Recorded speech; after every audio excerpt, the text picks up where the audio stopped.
Hello everyone. आज हम बात करने वाले हैं कि अगर आपको कोई भी प्रॉपर्टी रेंट पे लेनी है तो उससे पहले क्या क्या लीगल रिक्वायरमेंट्स फुलफ़िल करनी पड़ेंगी।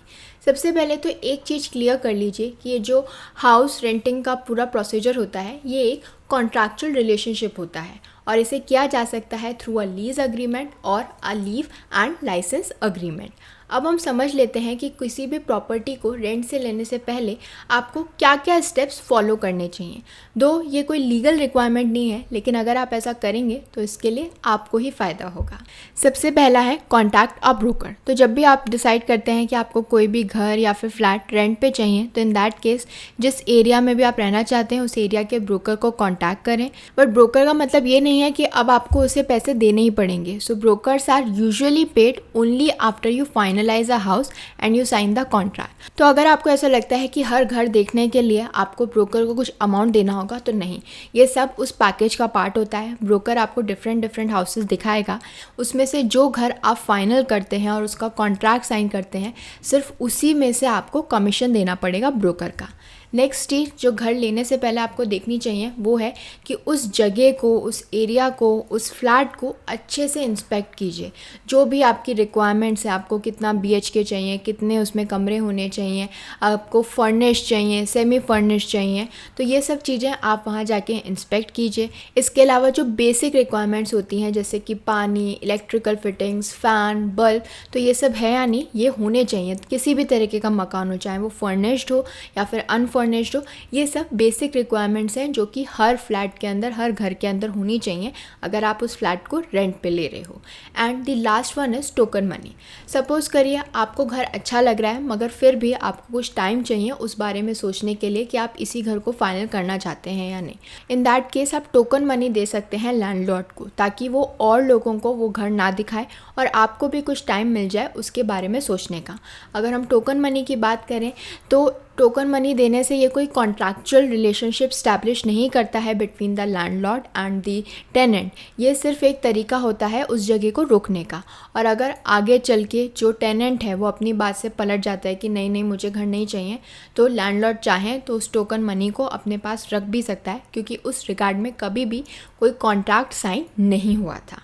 अब हम चलते हैं अपनी नेक्स्ट स्टेज पे। ये वो स्टेज है जहाँ पे आपने फाइनलाइज कर दिया है कि हाँ ठीक है, घर तो मुझे यही रेंट पे लेना है, लेकिन अब इसका जो रेंट है वो आप कैसे नेगोशिएट कर सकते हैं, या जो भी आपकी रिक्वायरमेंट्स है उसे नेगोशिएट करने के लिए आपको क्या क्या करना होगा। क्योंकि हर इंसान की अपनी रिक्वायरमेंट्स होती हैं जो आपको लैंडलॉर्ड को पहले ही बतानी होंगी, चाहे वो रेंट को लेके हो या चीज़ों को लेकर हो या पेंट कराना हो। तो इस तरीके की जो भी चीज़ें आप करवाना चाहते हैं लैंडलॉर्ड से, तो वो पहले ही नेगोशिएट कर लें बिफोर साइनिंग द कॉन्ट्रैक्ट। सबसे पहले तो आपको लैंडलॉर्ड या जो लाइसेंसर है उससे उसका आइडेंटिटी प्रूफ मांगना चाहिए, ताकि आप कंफर्म कर सकें कि ये जो लैंडलॉर्ड है एक्चुअली में यही ओनर है उस जगह का, या फिर उस पर्सन के पास परमिशन है ओनर की टू रेंट द प्रॉपर्टी।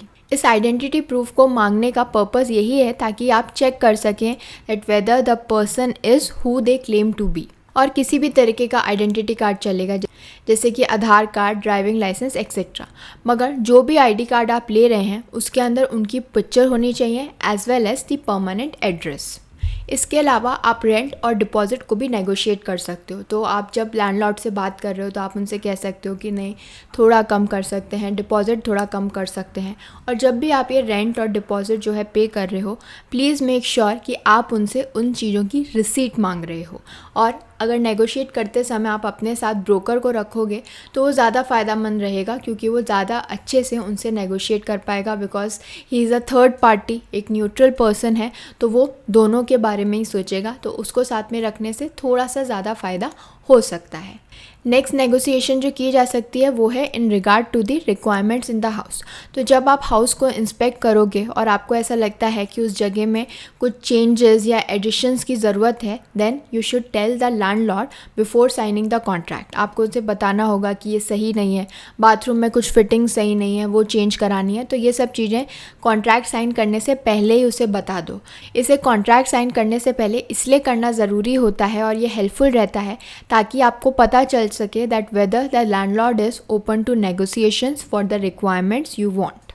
और इसके अलावा आप असेस भी कर सकते हैं कि जो हाउस आपको रेंट के लिए चाहिए वो आपको बेस्ट प्राइस पे मिल रहा है या नहीं। और एक चीज़ आपको जो ध्यान में रखनी होगी वो ये है कि आप जो भी रिपेयर या इंस्टॉलेशंस चाहते हैं उनकी एक लिस्ट बनाएं so that your landlord can look into them.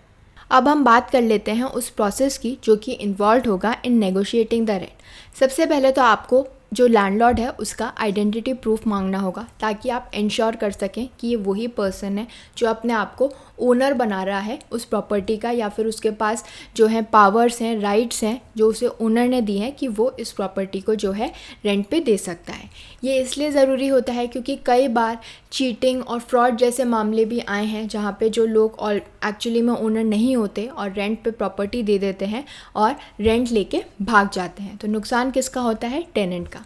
इसके अलावा अगर आपको कोई भी इशू है, कोई भी प्रॉब्लम है in regard to the agreement और पेमेंट, तो इट्स बेटर कि जो भी डिसीजन मेकिंग हो रही है लैंडलॉर्ड की तरफ से, आपकी तरफ से, वो सब कुछ रिटन के अंदर हो। तो जो भी आप कॉन्ट्रैक्ट बना रहे हो, जो भी आपके क्लॉसेस हैं, जो भी रिक्वायरमेंट्स हैं, उसे क्लियरली जो है वहाँ पे लिखा जाए। तो ये जो भी टर्म्स है that should be translated into a written agreement. तो उससे क्या होगा, आगे चल के फ़ायदा होगा कि आगे कभी फ्यूचर में कोई डिस्प्यूट होता है तो आप उस डॉक्यूमेंट को दिखा सकते हो, उस अग्रीमेंट को दिखा सकते हो कि भाई पहले ही ये चीज़ फाइनल हो चुकी है और हम उसी के हिसाब से चल रहे हैं। Because once the rent agreement is sign, it is very difficult कि आप जो है उसके जो क्लॉजेज हैं उसके अंदर चेंजेस करें। इसके अलावा जो आपका लैंडलॉर्ड है अगर वो आपसे ऐसा कुछ भी करने के लिए कहता है जो कि उस अग्रीमेंट के अंदर मेंशन नहीं है, तो आप जो है ईज़िली मना कर सकते हो कि नहीं, हम ये नहीं करेंगे, ऑलरेडी जो कॉन्ट्रैक्ट है उसमें यही फाइनलाइज हुआ था, तो जो कॉन्ट्रैक्ट में लिखा है उसी के हिसाब से चलेंगे। अब ये तो बात हो गई कि जो टेनेंट्स हैं उनको क्या क्या चीज़ें याद रखने की है, लेकिन अगर आप ओनर हो, अगर आप अपनी प्रॉपर्टी को रेंट पे दे रहे हो, तो उसके लिए आपको क्या क्या प्रिकॉशंस जो हैं वो रखने होंगे। अब हम उसके बारे में बात कर लेते हैं। कई बार ये चीज़ नोटिस की गई है कि जो लैंडलॉर्ड होते हैं, टेनेंट्स होते हैं, वो इंटरेस्टेड नहीं होते हैं इस तरीके के कॉन्ट्रैक्ट को साइन करने में, क्योंकि उसमें काफ़ी सारे पैसे इन्वॉल्व होते हैं, थर्ड पार्टीज़ इन्वॉल्व होती हैं। तो लोग क्या सोचते हैं कि हम वर्बली डिसाइड हो गया है कि भाई इतना रेंट दे देना, और टेनेंट भी बोलता है कि हाँ मैं दे दूंगा, और किसी भी तरीके का अग्रीमेंट साइन करने की ज़रूरत ही नहीं है। लेकिन ये बहुत ज़रूरी है। ये इसलिए ज़रूरी है क्योंकि फ्यूचर में अगर कोई डिस्प्यूट अराइज होता है तो फिर आप कैसे ये इस्टेब्लिश करोगे कि ये जो है एक कॉन्ट्रैक्चुअल रिलेशनशिप है। So it is very important to understand that your relationship with your landlord, licensor, tenant, licensee जो है ये एक कॉन्ट्रैक्चुअल रिलेशनशिप होता है। इसका मतलब ये है कि आप जो है एक लीगल रिलेशनशिप में होते हो उस पर्सन के साथ, and that particular legal relationship, that particular contract is based on the negotiation. तो आपने जो भी नेगोशिएशन किए, क्योंकि कल को आपने कोई कॉन्ट्रैक्ट साइन नहीं किया है, वर्बली आपके बीच में बात हुई और आगे चल के दोनों में से कोई भी एक पार्टी अपनी बात से पीछे हटती है, तो उस केस में आप इस चीज़ को कैसे इस्टेब्लिश करोगे अगर आपके पास कोई भी कॉन्ट्रैक्ट नहीं होगा। इसीलिए कॉन्ट्रैक्ट बहुत ज़रूरी है। एंड प्लीज़ रिमेंबर कि एक कॉन्ट्रैक्चुअल रिलेशनशिप होता है तो उसे वैसे ही रहना दीजिए। पैसों की वजह से या कोर्ट जाना पड़ेगा, नोटराइजेशन कराना पड़ेगा, इस सब चीज़ों के तरीके से बचने की कोशिश ना कीजिए, क्योंकि आगे जब इशू आता है तो वही प्रॉब्लम हो जाती है। और अगर आप लीज अग्रीमेंट साइन करें instead of leave and license agreement तो वो ज़्यादा फ़ायदेमंद होगा, क्योंकि उसके अंदर ज़्यादा जो राइट्स हैं वो आपको अवेलेबल होते हैं। दो ये दोनों ही अग्रीमेंट्स जो हैं वो इम्पॉर्टेंट हैं, दोनों के अंदर ही जो भी आपने नेगोशिएशन की हैं वो प्रॉपरली रिटन होती है, लेकिन लीज अग्रीमेंट में ज़्यादा प्रोटेक्शंस अवेलेबल होते हैं। और आपको इंश्योर करना चाहिए कि जो भी डिसाइड हुआ है, जो भी नेगोशिएट हुआ है, वो प्रॉपरली रिटन है। आपके पास किसी भी तरीके का रिटन प्रूफ है, चाहे वो व्हाट्सएप पे बात हुई है, ईमेल पे बात हुई है, कॉन्ट्रैक्ट तो जो साइन हुआ है वो तो हुआ ही है। इसके अलावा कोई भी इंस्टॉलेशन है, कुछ भी आप करा रहे हो, कोई भी रिपेयर करा रहे हो, उस सब की रिसीट जो है वो आप अपने पास संभाल के रखिए। चाहे आप ओनर हो या टेनेंट, तो कोई भी करा रहा है उसकी जो एक प्रॉपर फ़ोटोकॉपी होती है इस पूरे अग्रीमेंट की, जो भी कॉन्ट्रैक्ट आपने किया है इसकी फ़ोटोकॉपी जो है वो दोनों ही पार्टीज़ के पास होनी चाहिए। इसके अलावा आपने कुछ भी कराया है, कुछ भी इंस्टॉलेशन कराया है, कुछ भी रिपेयर कराया है, उसकी जो रिसीट्स हैं वो आपके पास होनी चाहिए, क्योंकि आगे चल के अगर दोनों में से कोई भी पार्टी डिस्प्यूट करता है तो यही वो सारे डॉक्यूमेंट्स हैं जो आपके काम आएंगे। अब ये रेंट अग्रीमेंट कितना ज़रूरी है ये तो हम समझ गए हैं, लेकिन ये जब अग्रीमेंट बनता है, ये जब कॉन्ट्रैक्ट साइन होता है तो उससे पहले बहुत सारी चीज़ें हैं जो आपको साइन करने से पहले ढंग से पढ़ लेनी चाहिए। So please read the full contract before signing it. जो भी आपने टर्म्स एंड कंडीशंस बोली थी, जो भी आपने क्लॉजेज ऐड कराए थे, वो सब इसके अंदर शामिल है या नहीं। सो उसको ढंग से पढ़ के और उसके बाद ही साइन कीजिएगा। और इसके अलावा you should ensure that the following provisions are present in your agreement. तो क्या क्या होना चाहिए उसके बारे में मैं आपको बता देती हूँ। सबसे पहले तो टेनेंट और लैंडलॉर्ड दोनों के ही नाम जो है मेंशन होने चाहिए। अग्रीमेंट का पर्पस क्या है, ड्यूरेशन क्या है, रेंट का क्या अमाउंट होगा, कब जो ये रेंट है वो दिया जाएगा, सिक्योरिटी डिपॉजिट कितना है, मेंटेनेंस अमाउंट कितना है, जो रिपेयर्स की रिस्पॉन्सिबिलिटी है वो किसकी है, घर के अंदर कितना फर्नीचर है उसकी पूरी list. So list of furniture, fittings और जो भी दूसरे आइटम्स हैं वो सब मेंशन होने चाहिए। ये अग्रीमेंट कब ख़त्म होगा उसका नोटिस होना चाहिए। लैंडलॉर्ड कब जो है उस प्रीमाइसेस के अंदर घुस सकता है उसका नोटिस होना चाहिए। इसके अलावा declaration to abide by all bylaws of the society RWA, declaration to not to do illegal activities, या फिर उसे आप फर्दर सबलेट नहीं कर सकते। अगर आप ऐसा कुछ भी कर रहे हो then it can only be done with the permission of the landlord. अगर फ्यूचर में कोई भी डिस्प्यूट अराइज होता है तो आप किस तरीके से जो है अपना डिस्प्यूट को रिजॉल्व करोगे, कहाँ पे पहुँचोगे, कौन से कोर्ट के पास पहुँचोगे, जो रेट ऑफ इंक्रीमेंट है रेंट की वो क्या होगी, कितने पीरियड के बाद होगी, दोनों ही लोगों के सिग्नेचर्स होने चाहिए, लैंडलॉर्ड और टेनेंट के, और इसके अलावा 2 विटनेसेस के भी सिग्नेचर्स होने चाहिए। अब हम बात कर लेते हैं about the different types of agreement जो कि हम बना सकते हैं।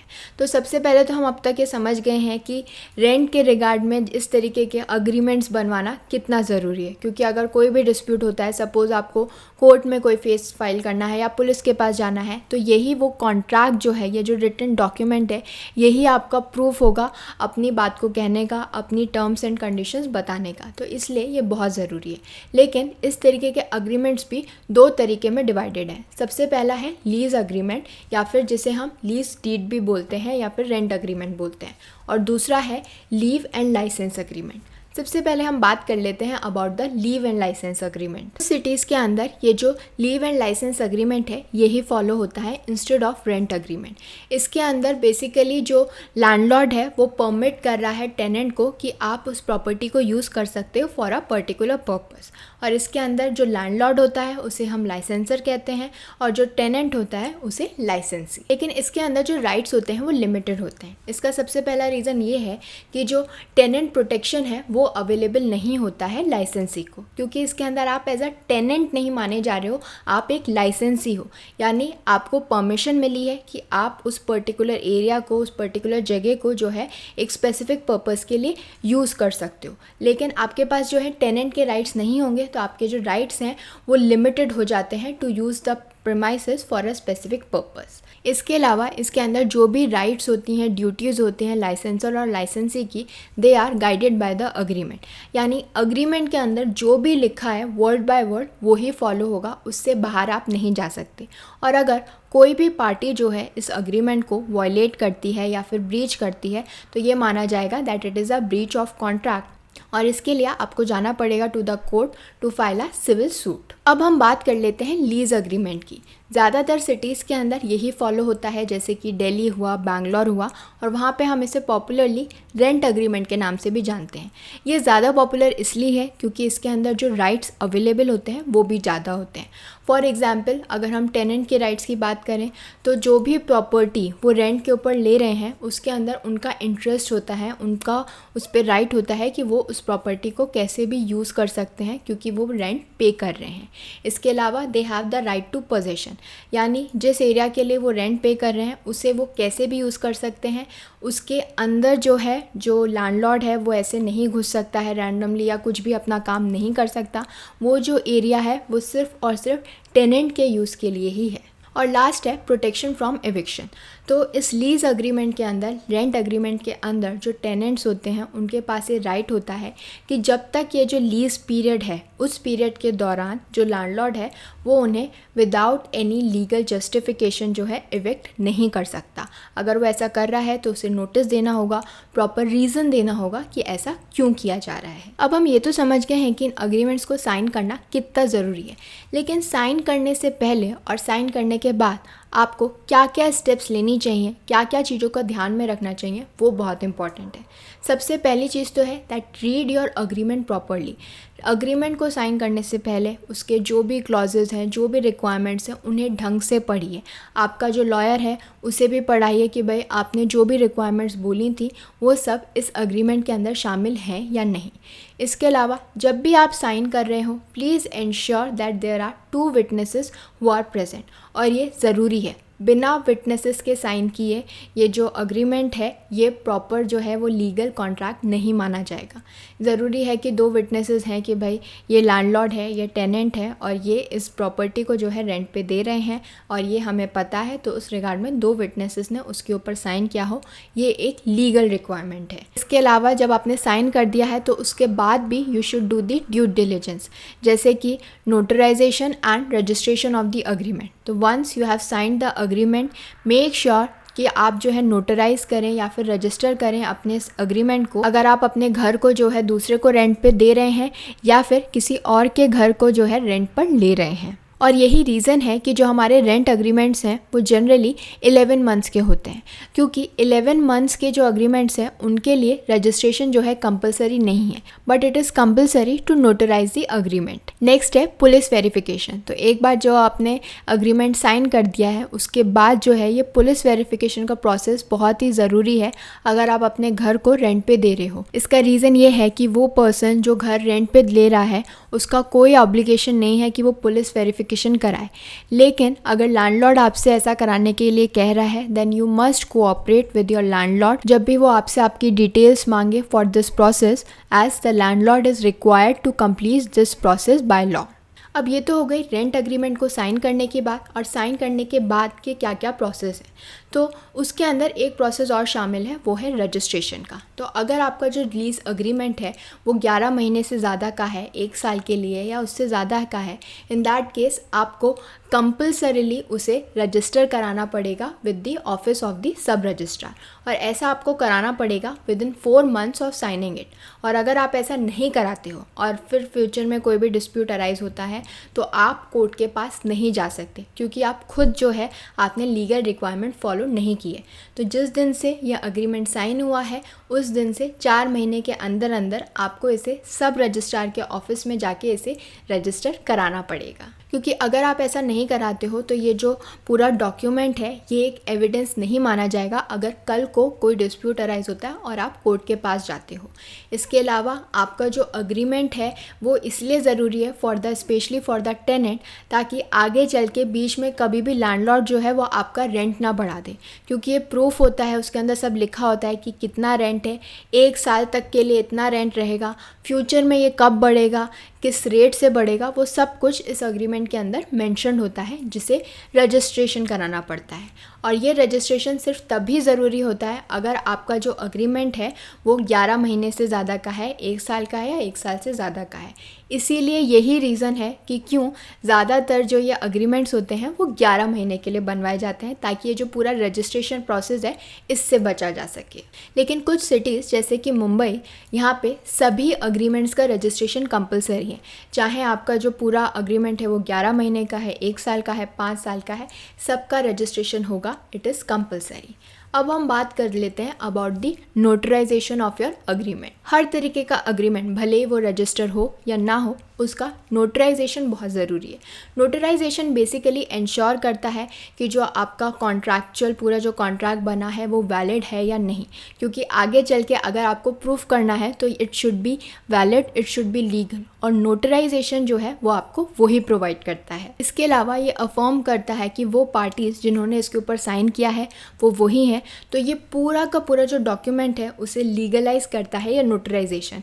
क्योंकि अगर आपका अग्रीमेंट रजिस्टर नहीं हुआ है तो हम कैसे मानेंगे कि ये वैलिड है या नहीं? ये तो दो पार्टीज़ ने बनवाया और साइन कर दिया, लेकिन ये नोटरी जो है वो उसे लीगल बना देता है। तो अब जो नोटराइजेशन है उसे कराने के लिए क्या क्या स्टेप्स आपको फॉलो करने पड़ेंगे? सबसे पहला तो है कि जब आपका जो ये पूरा अग्रीमेंट है ये रेडी हो गया है, then in that case you will have to pay a relevant stamp duty amount. इसके बाद आपको एक अपॉइंटमेंट फिक्स करनी पड़ेगी with the sub registrar of your sub district. कई सारे स्टेट्स के अंदर ये जो पूरा प्रोसेस है वो ऑनलाइन भी कर दिया है कि ये जो पूरा अपॉइंटमेंट सिस्टम है आपको ऑनलाइन ईजीली अवेलेबल होगा, लेकिन ये स्टेप आपको फॉलो करना पड़ेगा।